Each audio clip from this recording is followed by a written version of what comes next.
So what is prejudice? As a child, I was taught that prejudice was bad, that all prejudice was bad.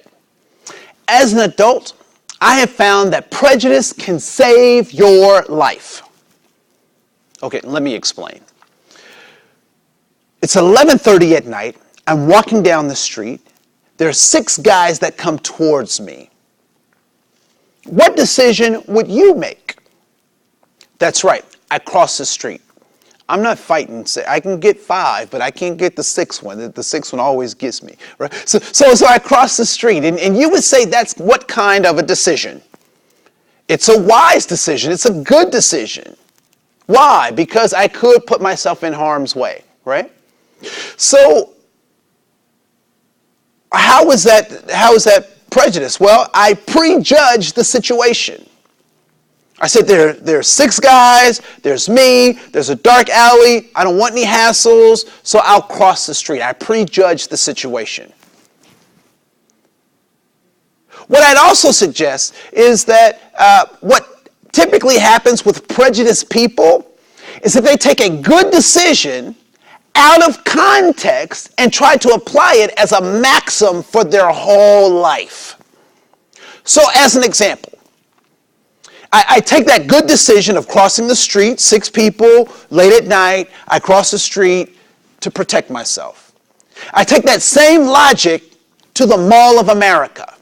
So I'm walking down an aisle at the Mall of America. There are 6 people who are coming towards me. Using that same logic, what decision might I make? To go down another aisle or maybe turn around. But what happens if I turn around? I may see 6 other people. Or what if I go down another aisle? I may see another set of people coming towards me. And so that particular decision, given the new context, does not make sense. Doesn't make sense.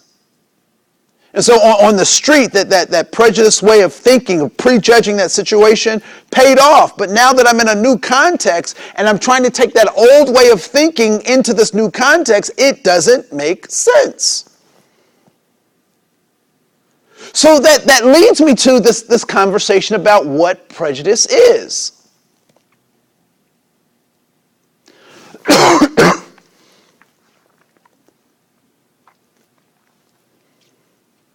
Prejudice is a thought process.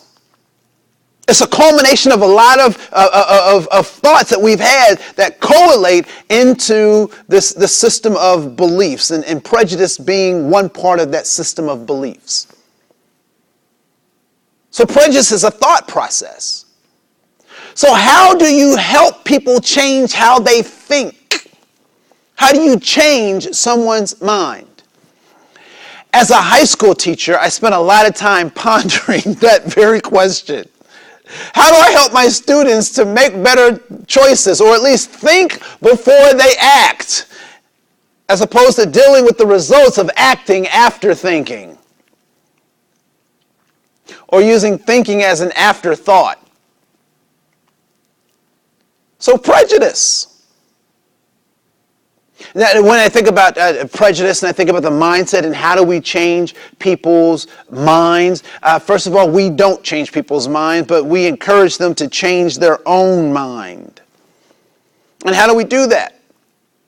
One of the things that I learned as a high school teacher is that I no longer talk to teens. I don't talk to them. It's a waste of time. They usually have some kind of ear device in their ear, or they're playing some game, or they're distracted in some other kind of way. So having a conversation seems near impossible. But one thing I do with my teens, one thing that I do with my teens is I ask questions.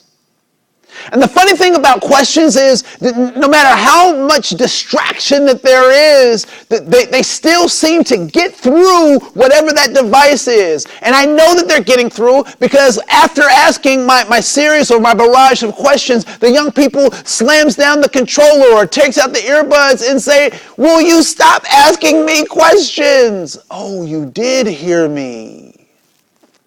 And so questions become that piercing, armor-piercing bullet. And this is how we get there, right? So I remember Perry Mason, a show on television, a very popular show, great detective, attorney. I mean, just a hybrid of all sorts of great archetypes, right? And so Perry Mason he's kind of a suave kind of guy, just real laid back. And so he was strutting to the courtroom. And this particular case, he had just found a discrepancy between the witness's testimony and some of the artifacts found at the scene. And so he's got this thing. And so now he's got a little extra swagger as he walks in. And so he's walking into the courtroom. And his assistant is over there. He nods to his assistant, and she nods back. And he nods to the judge, and the judge nods back. He looks at the other attorney, and the other attorney kind of gives a grimace. And so he's got his thing, and he asks the judge, he said, "Judge, may I approach this witness?"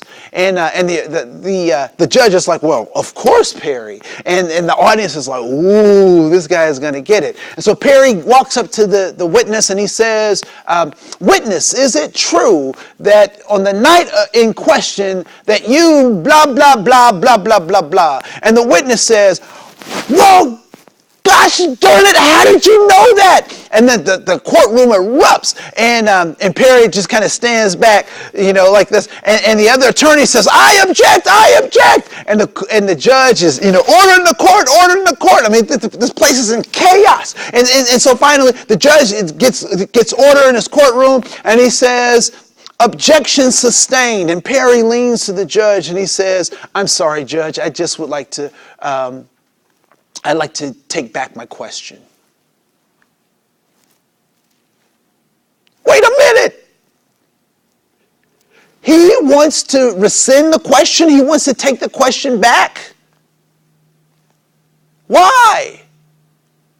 Because it will be stricken from the record. I mean, there will be no evidence that this question was even asked. Why would Perry do that?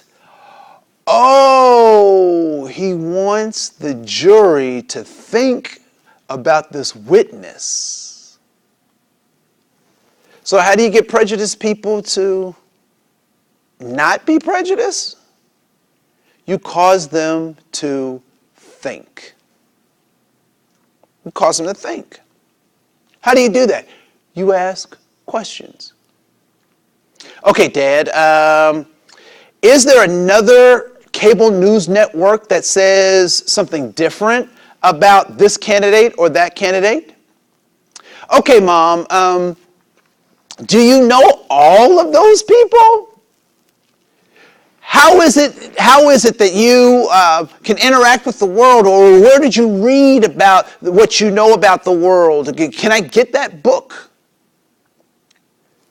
You start asking these kinds of questions, and prejudiced people start melting down. They, does not compute, because oftentimes their prejudicial thinking has been predicated on either partial information or misinformation or disinformation about another group. And so when you get people to thinking, then you can get them to change. We'll talk more about that after this.